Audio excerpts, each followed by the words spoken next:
Hello and welcome to Quantum Coaching Lucknow. आज एक नया टॉपिक हम लोग शुरू कर रहे हैं, नए चैप्टर की बात करेंगे केमिकल काइनेटिक्स। और केमिकल काइनेटिक्स के हम लोग कुछ इंपॉर्टेंट क्वेश्चंस और इसके अलावा पिछले सालों में जिस तरह के क्वेश्चन आए हैं बहुत सारे, उनको हम लोग कराते हैं। तो टाइम ना बर्बाद करते हुए जल्दी से हम लोग आपको पहला क्वेश्चन जो आपके स्क्रीन पर आएगा और हम लोग उसको कराते हैं। देखिए, the given plot represent the variation of the concentration of reactant are with time for two different reactions, first and second, the respective order of reaction are। दो आपको ग्राफ दिए हुए हैं और उनसे आपको पहचानना है कि ये किस ऑर्डर का है, जीरो ऑर्डर का है, फर्स्ट ऑर्डर का है या सेकंड ऑर्डर का है। अगर वन की बात करें तो किसमें बना हुआ है, लॉग आर में और टाइम में बना हुआ है। आपको फॉर्मूला पता होगा फर्स्ट ऑर्डर के लिए, जो आप देखिएगा यहां पर के जो होता है 2.303 डिवाइड बाई टी होता है और लॉग, और यहां पर क्या होता है ए नॉट डिवाइड बाई ए होता है, ए नॉट डिवाइड बाई ए होता है। और देखिएगा यहां पर हो गया के टी डिवाइड बाई 2.303 और इक्वल टू हो गया लॉग ए नॉट और डिवाइड बाई ए हो गया। फर्स्ट ऑर्डर के यही इंटीग्रेटेड रेट लॉ होता है। अब जरा यहां चेक करिए, क्या हम लोग इसको ऐसे तो लिख सकते हैं, बिल्कुल लिख सकते हैं। देखिए यहां पर लॉग बेस 10 ही है यहाँ पर, और बेस 10 और बताइए लॉग ए नॉट और माइनस क्या हो गया लॉग ए हो गया और इक्वल टू हो गया यहाँ पर के टी डिवाइड बाई 2.303 हो गया। यहाँ पर ये है।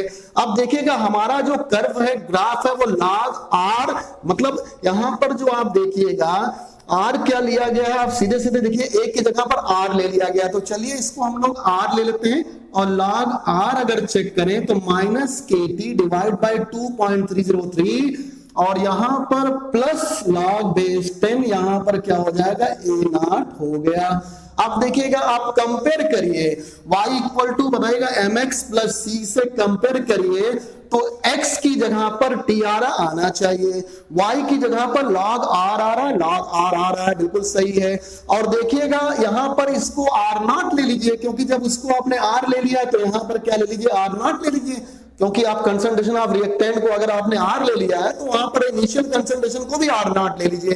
अब देखिएगा स्लोप जो है यहाँ पर स्लोप निगेटिव है, और निगेटिव स्लोप जब होता है तो थीटा क्या होता है ग्रेटर देन 90 डिग्री होता है। स्लोप यहां पर चेक करिए माइनस में है, स्लोप क्या है माइनस के डिवाइड बाई 2.303 है। और एक बात बताइए, y और x की पावर दोनों की 1 है, y डायरेक्टली प्रोपोर्शनल टू जब x होता है तो लीनियर ग्राफ होता है। इंटरसेप्ट एट y एक्सिस अगर आप देखें तो ये क्या है लॉग आर नॉट के है। तो बताइएगा इसका मतलब ये किस ऑर्डर का है, इसका स्लोप जो है निगेटिव है और इंटरसेप्ट क्या है पॉजिटिव है। इसका मतलब ये फर्स्ट ऑर्डर की रिएक्शन और ग्राफ कैसा है लीनियर है। तो इसका मतलब जो फर्स्ट नंबर है ये फर्स्ट ऑर्डर का है। सेकंड वाला चेक करते हैं हम लोग। सेकंड वाले की बात अगर हम लोग यहां पर करें तो देखिएगा आपको फॉर्मूला पता होगा, सेकंड ऑर्डर में k इक्वल टू 1/t होता है और ए नॉट माइनस ए होता है। ये पढ़ा होगा आपने, ए नॉट की जगह पर स्मॉल ए रखते थे और ए की जगह पर ए माइनस एक्स रखते थे तो के इक्वल टू एक्स टी आ जाता था। यहां पर जो आप चेक करिएगा के टी ए नॉट हो गया, यहां पर आर नॉट और ए क्या हो गया आर हो गया। आपको आर के बीच और टी के बीच ग्राफ निकालना है तो आर इक्वल टू क्या हो गया यहां पर माइनस के टी और प्लस आर नॉट हो गया। आप खुद चेक करिए फिर से, y इक्वल टू यहां पर mx प्लस सी से अगर चेक करें तो स्लोप इस बार भी निगेटिव में आ रहा है और स्लोप क्या आ रहा है माइनस के आ रहा है। इंटरसेप्ट आर नॉट क्या आ रहा है पॉजिटिव में और y की जगह पर r है। इसका मतलब ये हमने किसके लिए इंटीग्रेटेड डेटा लिखा है, जीरो ऑर्डर के लिए। तो ये जीरो ऑर्डर की रिएक्शन है। जीरो ऑर्डर के रिएक्शन में आपको बता दें यहां पर स्लोप देखिए निगेटिव है और इंटरसेप्ट क्या है यहाँ पर पॉजिटिव है, लेकिन इस बार लॉग के बीच ग्राफ नहीं है, इस बार देखिए आर के बीच ग्राफ है। इसका मतलब ये क्या होगा जीरो ऑर्डर का। तो देखिए ग्राफ नंबर 1 जो होगा यहां पर आप देखिएगा, यहां पर देखिएगा लीनियर ग्राफ है, पॉजिटिव स्लोप है, बताइए निगेटिव स्लोप है और साथ साथ जरा बताइए इंटरसेप्ट क्या है पॉजिटिव है और ये फर्स्ट ऑर्डर का है। इसी तरह से ग्राफ नंबर 2 देखिएगा, ये आर और टी के बीच ग्राफ है, लॉग यहां पर नहीं लिया गया और इसमें भी स्लोप कैसा है निगेटिव है और इंटरसेप्ट यहां पर पॉजिटिव है। इसका मतलब पहला वाला कर्व फर्स्ट ऑर्डर को दिखाता है और दूसरा वाला कर्व जीरो ऑर्डर का। ऑप्शन चेक करते हैं, ऑप्शन में देखिए पहला ही ऑप्शन है 1 और 0 और वही करेक्ट होगा। Result were obtain during kinetic study of reaction, the following result were obtained during kinetic study of reaction, और 2a plus b ये प्रोडक्ट में जा रहा है, और यहां पर बताइएगा आपको कॉलम दिए हुए हैं, अलग अलग एक्सपेरिमेंट दिए हुए हैं, वो एक्सपेरिमेंट आपके सामने होंगे। और देखिएगा फर्स्ट एक्सपेरिमेंट में क्या है, ए का इनिशियल कंसंट्रेशन लिया गया है 0.1, बी का 0.2 और उसका रेट भी दिया हुआ है। ऐसे ही बताइए सेकंड एक्सपेरिमेंट भी दिया हुआ और थर्ड एक्सपेरिमेंट भी दिया हुआ है। क्वेश्चन तो आप पढ़ लेंगे, और यहां पर बताना है the time in minute required to consume half of a, यानी कितना टाइम लगेगा अगर कंसंट्रेशन ए का आधा रह जाता है, इसका मतलब इनिशियल का आधा रह जाता है।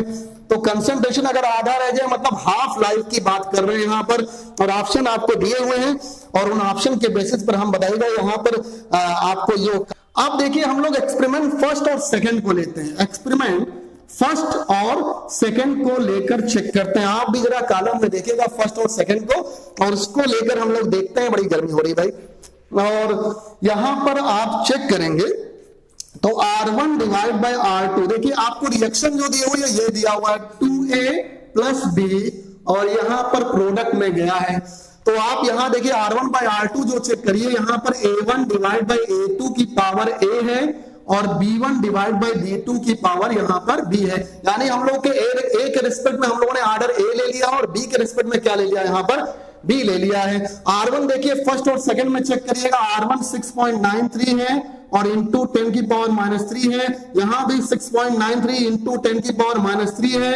आप खुद चेक करिएगा, यहां पर 0.1 डिवाइड बाय 0.1 ये तो 1 हो गया, और यहां B1 B2 0.2 डिवाइड बाय 0.25 हो गया, और यहां पर क्या हो गया B। आप बताइए ये 1 हो गया पूरा, तो यहां पर आप कुछ भी रख दीजिए, चाहे आप 2 डिवाइड बाय 25 की पावर यहां पर 0 रख दीजिए, ये 1 हो गया, और यहां पर 2 डिवाइड बाय 25 की पावर क्या रख दिया, B रख दिया।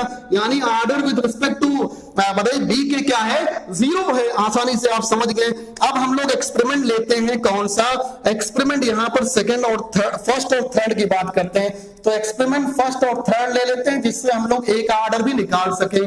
फिर से वही हम रखेंगे R1 डिवाइड बाय R2, और यहां पर A1 डिवाइड बाय A2 की पावर A हो गया, और B1 डिवाइड बाय B2 की पावर क्या हो गया, B हो गया। अब देखिएगा फर्स्ट और थर्ड में ले रहे हैं, फर्स्ट में चेक करिएगा, R1 है 6.93 इंटू 10 की पावर -3, और यहां पर है 1.386 इंटू 10 की पावर -2। A1 और बताइएगा यहां पर A1 और A2 की बात करते हैं फर्स्ट और थर्ड में, तो देखिए 0.1 और यहां पर 0.2 है, इसकी पावर क्या हो गया A। और B1 और B2 की बात करते हैं, तो यहां पर देखिएगा 0.2 और डिवाइड बाय क्या है, यहां पर 0.3 बताइए 0 है, और इसकी पावर क्या है B। और वैसे भी B हम लोग जान चुके हैं B क्या है, 0 है, तो ये पूरा क्या हो जाएगा, 1 हो गया, खत्म ये। और यहां चेक करिए, इसको डबल टाइम में यहां कैंसिल हो जाएगा, और एक 0 भी यहां बढ़ जाएगा। तो देखिएगा ऊपर की तरफ एक 0 पड़ेगा, यहां पर, यहां 10 हो गया, और देखिए 2 यहां पर आ गया, और देखिए यहां पर 10 की पावर -2, और यहां 2 इंटू 10 की पावर -2 हो गया, यहां 1/2 की पावर A आ गया। अब चेक करिएगा 10 की पावर -2 कैंसिल हो गया, A आपको दिख रहा होगा, A कितना आ गया, 1। यानी विथ रिस्पेक्ट टू अगर आप देखें A तो ऑर्डर कितना हो गया, 1, और विथ रिस्पेक्ट टू B अगर चेक करें तो ऑर्डर कितना हो गया, 0 हो गया। ओवरऑल इस रिएक्शन का जो ऑर्डर है वो फर्स्ट ऑर्डर का है। अगर ऑर्डर आप चेक करें तो 1 + 0 कितना हो गया, 1, यानी फर्स्ट ऑर्डर की रिएक्शन है।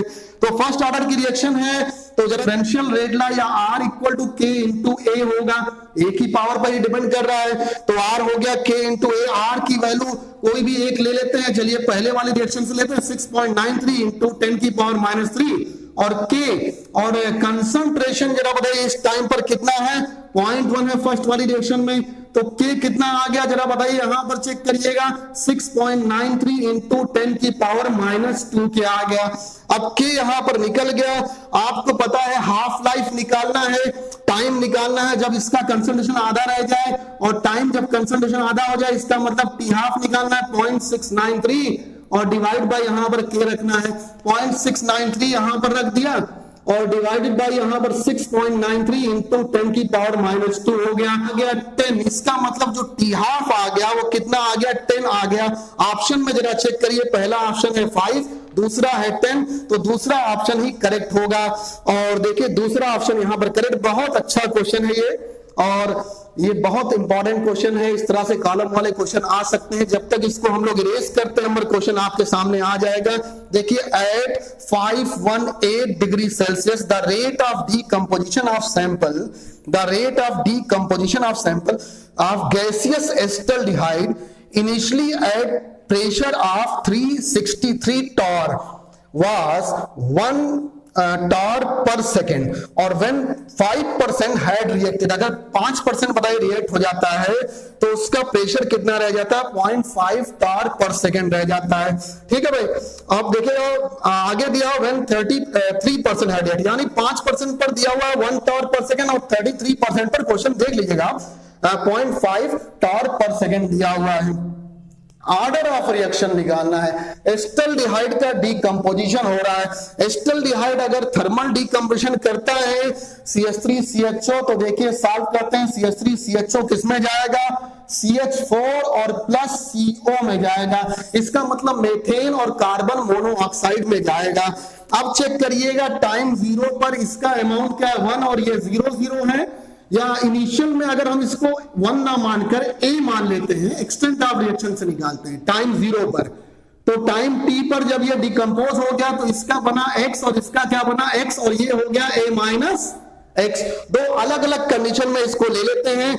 आप एक बताइएगा यहाँ पर R1 डिवाइड बाय R2 ले लिया, और यहाँ पर चेक करिएगा A माइनस X1 और divide by A minus X2, और इसके ऑर्डर को हमने मान लिया M, यानी mth ऑर्डर का है।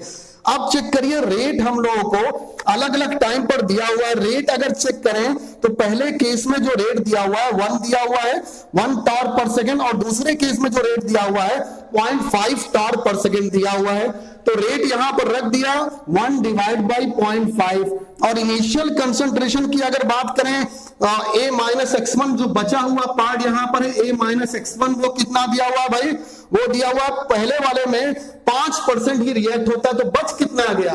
5% अगर रिएक्ट हुआ तो 1 में से अगर देखेंगे तो 0.95 पार्ट क्या हो गया? यहाँ पर बच गया। और दूसरे वाले में जरा बताइए कितना रिएक्ट कर रहा है? दूसरे वाले में जरा क्वेश्चन से चेक करिए।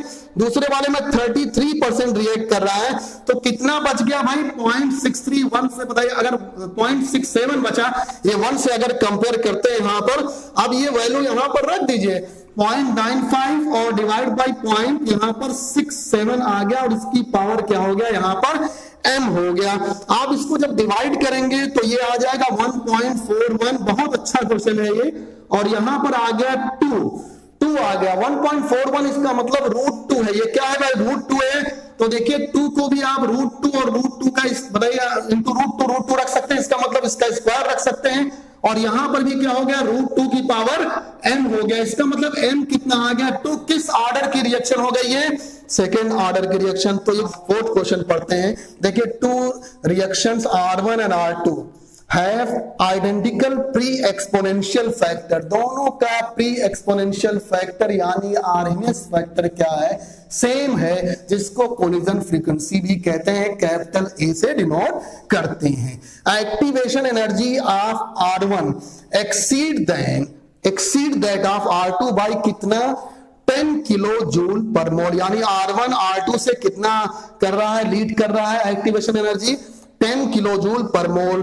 If K1 and K2 are the rate constant for reaction R1 और R2 respectively at 300 Kelvin, दोनों का टेम्परेचर सेम दिया हुआ है, तो आपको निकालना है log K2 divide by K1, और R की वैल्यू दिया हुआ 8.314 जूल पर मोल केल्विन। ऑप्शन 4 दिए हैं। 2017 IIT मेंस में पूछा गया है। जल्दी से लास्ट क्वेश्चन आपको पता होगा आर्हीनियस इक्वेशन के बारे में, K equal to A e की power minus EA divide by RT होता है कि नहीं होता है?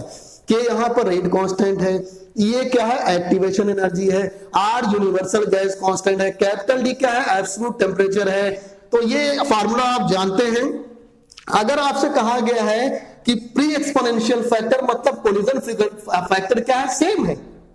एक्टिवेशन एनर्जी दोनों की अलग अलग है, अलग अलग बताएगा। तो यहां पर K1 रख दिया, यहां पर A e की पावर माइनस बताएगा, यहां पर EA1 हो गया, यहां पर RT और K2 यहाँ पर रख दिया, A सेम है e की power minus EA2 divide by R2, क्योंकि जरा बताएगा यहाँ पर RT EA1 और EA2 क्या है, दोनों में अलग है एक्टिवेशन एनर्जी, और जरा बताइएगा दोनों को कर दीजिए डिवाइड, दोनों यहाँ पर A2 और डिवाइड बाय RT आएगा, और यहाँ पर EA1 और यहाँ पर RT, जब ये ऊपर जाएगा तो प्लस हो जाएगा, प्लस हो गया, इसका मतलब K2 डिवाइड बाय K1 यहाँ पर क्या आ जाएगा, क्या हो जाएगा यहाँ पर K2 डिवाइड बाय K1, और ये आ गया EA1 minus EA2 divide by RT। अब log K2 बाय K1 निकालना है, log K2 और डिवाइड बाय K1 आपको निकालना है। बताइएगा डिफरेंस इन एक्टिवेशन एनर्जी कितना है, 10 किलो जूल है, किलो जूल को आपने जूल में बदल दिया, यहाँ 10,000 हो गया। और देखिएगा आर की वैल्यू आपको दिया हुआ 8.314 यहां पर रख दिया, और टेम्परेचर कितना दिया हुआ 300 केल्विन, यहां पर 300 केल्विन रख दिया। इसको सॉल्व करेंगे तो अप्रॉक्स यहां पर 4 के आ जाएगा। ऑप्शन चेक करते हैं, पहला ऑप्शन 8 है, दूसरा 12 है, तीसरा 6 है, और चौथा यहां पर 4 है, तो 4 ही करेक्ट होगा। 2017 में पूछा गया क्वेश्चन है। इस तरह से आज के लेक्चर में आप देखिएगा हम लोगों ने केमिकल काइनेटिक्स में भी 4 क्वेश्चन कराए। केमिकल काइनेटिक्स एक बहुत इंपॉर्टेंट है, और भी बहुत सारे लेक्चर में, लेक्चर नंबर 1 था, और भी क्वेश्चन कराएंगे। आप लोग इसको देखिए और लगातार इसको सारे क्वेश्चन लगाइए। यहाँ के लिए बस इतना ही। Thank you very much.